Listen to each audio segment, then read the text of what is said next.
ದೊಡ್ಡ ಸಿದ್ದವನಹಳ್ಳಿ ಕ್ರಾಸ್ ಬಳಿ ಎರಡು ಬೈಕ್ಗಳ ನಡುವೆ ಮುಖಾಮುಖಿ ಡಿಕ್ಕಿ ಹೊಡೆದು ಓರ್ವ ಮೃತಪಟ್ಟ ಘಟನೆ ನಡೆದಿದೆ.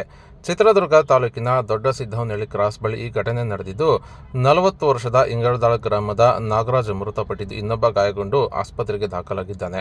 ಇನ್ನು ನಾಗರಾಜ್ ಅವರು ದೊಡ್ಡ ಸಿದ್ದವನಹಳ್ಳಿ ಗ್ರಾಮಕ್ಕೆ ಹೋಗಿದ್ದು, ವಾಪಸ್ ನಿನ್ನೆ ಸಂಜೆ 6:30 ವೇಳೆಗೆ ಇಂಗಳದಾಳ ಗ್ರಾಮಕ್ಕೆ ಬರುತ್ತಿದ್ದು, ಬೈಕ್ ದೊಡ್ಡ ಸಿದ್ದವನಹಳ್ಳಿ ಕ್ರಾಸ್ ಬಳಿ ಬಂದಾಗ ಎದುರಿಗೆ ಬಸ್ಸನ್ನು ಓವರ್ಟೇಕ್ ಮಾಡಿಕೊಂಡು ಬಂದ ಬೈಕ್ವೊಂದು ನಾಗರಾಜ್ ಅವರ ಬೈಕ್ಗೆ ಡಿಕ್ಕಿ ಹೊಡೆದಿದೆ.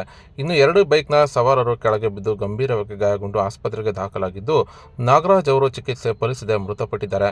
ಇನ್ನು ನಿನ್ನೆ ಸಂಜೆ ಈ ಒಂದು ಘಟನೆ ನಡೆದಿದ್ದು, ತಡವಾಗಿ ಬೆಳಕಿಗೆ ಬಂದಿದ್ದು, ಘಟನಾ ಸ್ಥಳಕ್ಕೆ ಚಿತ್ರದುರ್ಗದ ಗ್ರಾಮಾಂತರ ಠಾಣಾ ಪೊಲೀಸರು ಭೇಟಿ ನೀಡಿ ಪರಿಶೀಲನೆ ನಡೆಸಿದ್ದಾರೆ.